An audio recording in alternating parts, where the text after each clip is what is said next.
Bueno, hola a todas y todos. Hoy vamos a trabajar la quinta y última fotocopia de desarrollo psicológico antes de lo que va a ser la primera evaluación. Hoy vamos a trabajar la fotocopia del deambulador de Stony Church, que es una fotocopia que haríamos una distinción dentro de lo que es el desarrollo psicológico de 0,2 y veríamos como una suerte hoy de subetapa que podríamos ubicar aproximadamente de un año hasta lo que son los 2 años. Digo esto porque, por ejemplo, cuando trabajamos Winnicott vimos lo que eran los desarrollos psicológicos de 0 a 1 año. Bueno, en este caso vamos a ver sobre todo el trasfondo de lo que va ocurriendo aproximadamente del año a los 2 años. El deambulador, justamente como su nombre lo indica, tiene que ver con el logro de la motricidad y el ejercicio de la motricidad que uno va a percibir durante este año de vida. Sí. Una cosa es el bebito cuando se larga con los primeros pasos, titubeando, dudando, apoyándose en objetos, agarrándose de la mesa, caminando con la mano de la madre. Y sin embargo vamos a ir viendo que a lo largo del año el- la criatura se va a ir largando cada vez más sola, cada vez con mayor firmeza, con mayor seguridad. Va a empezar a dar sus primeros pasos, va a empezar a caminar y luego se va a largar a correr. Una vez que se larga a correr, esa va a ser su forma justamente habitual de trasladarse. Entonces, esta etapa se define justamente por esa gran característica que tiene que ver con el ejercicio eh, motriz de la locomoción, del traslado, de parte del niño, de parte de la niña. El tema es que en muchas cosas su comportamiento sigue siendo el de un bebé. Por eso lo vemos como una subetapa dentro del desarrollo psicológico de 0 a 2. O sea, cada vez que uno le da un objeto, tiende a actuar justamente de la misma forma que actuaría hace unos meses atrás, en el sentido de aferrarse, de agarrarlo, de revolearlo, de llevárselo a la boca, piénsenlo con respecto al tema de la fase oral. Pero uno se da cuenta que hay un componente motriz significativo, por ejemplo, a la hora del traslado de objetos. Más, es uno, les diría, de los juegos predilectos del deambulador, que es agarrar objetos grandes y trasladarlos de un lado para el otro, de levantarlos, de moverlos. Por eso es un gran error regalarles juguetitos chiquititos cuando en todo caso ellos van a buscar ese ejercicio de la motricidad e incluso vincúlenlo en términos psicoanalíticos a lo que es la fase anal de lo que hemos trabajado con respecto a la descarga motriz y la descarga de la agresión, en donde uno ve que a través del juego tiene una importancia muy pero muy grande en esta etapa. Sí. Por eso, por ejemplo, con lo que son los bloques y demás, los rastis de antes, uno ve que ahora hay unos rastis que son bien grandotes, de figuras bien grandes, que apuntan justamente a este tipo de edad a la hora de armar cosas, de trasladarlos. Es normal que traten de levantar sillas, que traten de levantar taburetes, que traten todo el tiempo de poner en juego su motricidad. Pero como les dije, en gran parte de su comportamiento sigue siendo un bebé, con lo cual suelen tomar conductas en donde su prudencia no está, digamos, todavía definida. Todavía no tienen una dimensión del peligro como si van a ir adquiriendo en las siguientes etapas. Entonces, uno tiene que ser muy cuidadoso. No es casual que a esta edad se produzcan muchos accidentes dentro del ámbito de la casa, doméstico, porque claro, el deambulador se larga y quizás como parte de ese ejercicio motriz placentero, se ponga, por ejemplo, a trepar la biblioteca, sin dimensionar que la biblioteca se puede ir encima, o que se puede caer, o que se puede tirar de una altura que lo puede lastimar. Entonces, el adulto tiene que ser muy cauteloso justamente porque si bien muestra una gran seguridad una vez que se larga en términos de correr, esto no significa que no dimensiona justamente, que dimensiona, perdón, los peligros, no los dimensiona. Entonces uno tiene que ser muy cauteloso a la hora de ver cómo se va comportando, qué es lo que está haciendo, cómo está actuando. Si uno tuviera que definir a grandes rasgos cuáles son las dos grandes características del emulador, por un lado, como les marco, tiene que ver con el ejercicio de la motricidad. Y por otro lado, el tema del lenguaje. Sí.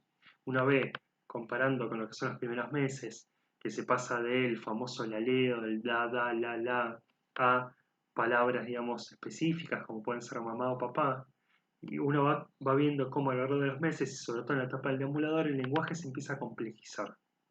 Y entonces esto permite justamente un mundo nuevo, porque el deambulador de golpe empieza a ver que ese adulto no solamente realiza un ejercicio motriz o perceptual que interfiere sobre él, que a través de las caricias, los mimos le generan conductas placenteras, respuestas emocionales, sino que empieza a ver que ese adulto tiene todo un mundo interior que lo empieza a desplegar y que le empieza a dar órdenes y que le empieza a decir cosas y que le empieza a recordar, hablar del pasado, proyectar un futuro. Entonces, fíjense todo lo que el lenguaje justamente permite en el ser humano y va a permitir. Por más que igual siga primando lo motor, sí, insisto, lo verbal recién se está iniciando, pero uno, por ejemplo, empieza a ver que en esta etapa se empieza a complejizar con lo que son, por ejemplo, las solofrases, que las solofrases son palabras que condensan todo un sentido. Entonces, el niño a esta edad, en vez de decir mamá quiero comer o prepararme la comida, va a decir papa, ¿sí? O si quiere ir al baño, no va a decir mamá tengo ganas de ir al baño, va a decir caca. Entonces, esa única palabra condensa todo un sentido. Eso es una holofrase. O arranca con lo que son las jergas expresivas, que las jergas expresivas es tipo un comediante o como cuando alguien les quiere hacer burla de cómo ustedes hablan y empieza a imitar como los sonidos, las cadencias, pero no dice, digamos, uno no comprende algo en sí.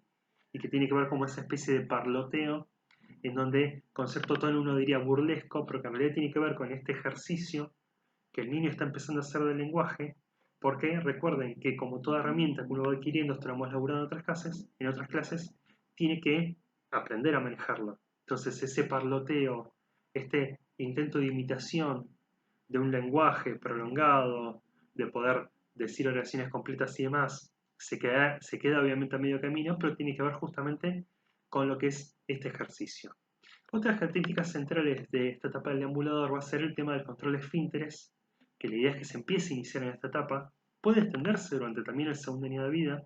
Hoy en día el rango prolongado, el rango digamos, va incluso hasta los 3 años y 3 meses aproximadamente dentro de lo que es el comportamiento esperable, pero ya se espera que sobre todo al finalizar el primer año de vida, o sea cuando esté cerca de cumplir los 2 años, ya se arranque con el tema del control de esfínteres.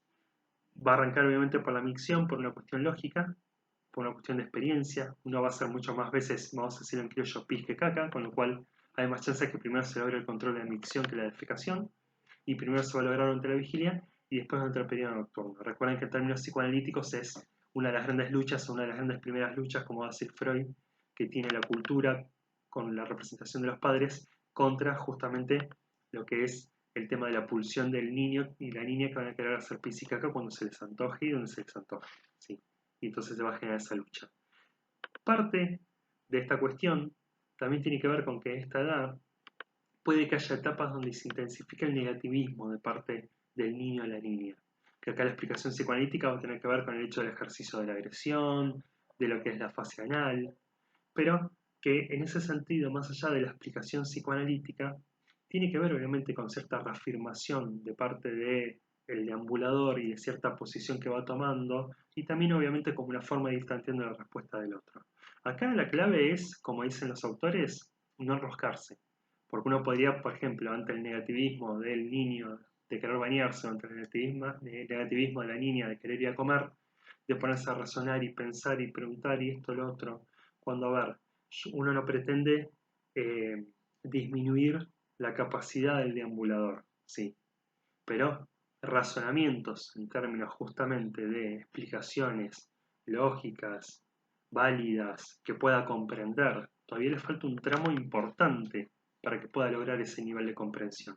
Entonces, enroscarse en darle explicaciones y explicaciones es en vano. A veces es más dejarlo pasar y al toque el mismo deambulador se da cuenta y se le pasa, pero no enroscarse justamente en discusiones innecesarias o hacerse mala sangre, para decirlo en criollo, innecesariamente, cuando generalmente es un momento puntual y esa postura negativista del deambulador después se le pasa. Eh, si bien el deambulador va tomando una mayor conciencia de lo que va ocurriendo, tiene todavía, como marcan los autores, una gran ambivalencia del crecimiento. Va a pasar por un lado etapas en donde va a poder tomar distancia, pero por otro lado va a seguir necesitando ese apego. A veces se suele utilizar la metáfora del auto. Un auto da vueltas, una vez que se queda sin combustible, vuelve a la estación de servicio.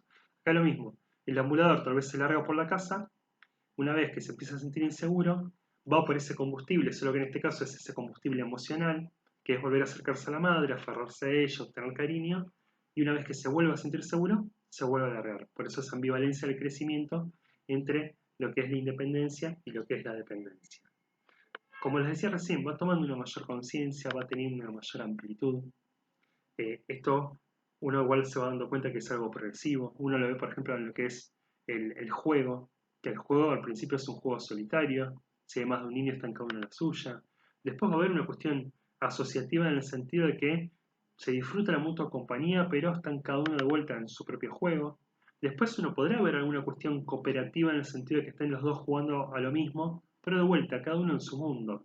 Recién el juego en términos de intercambio real, de compartir reglas, de darle un pie de igualdad al otro, todavía de vuelta falta un tramo. Recién eso lo vamos a ver en edad preescolar y sobre todo se va a consolidar en edad escolar a partir de los 6 años.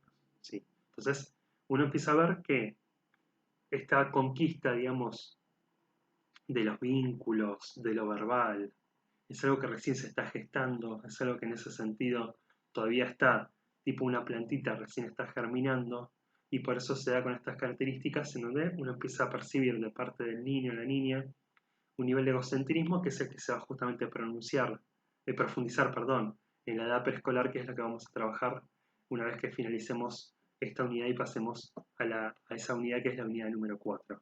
A grandes rasgos es esto lo que me interesa que puedan enfocar. Igual tenemos el espacio de WhatsApp para despejar dudas y además haremos un repaso de lo que va a ser la instancia de evaluación de la semana que viene. Muchas gracias.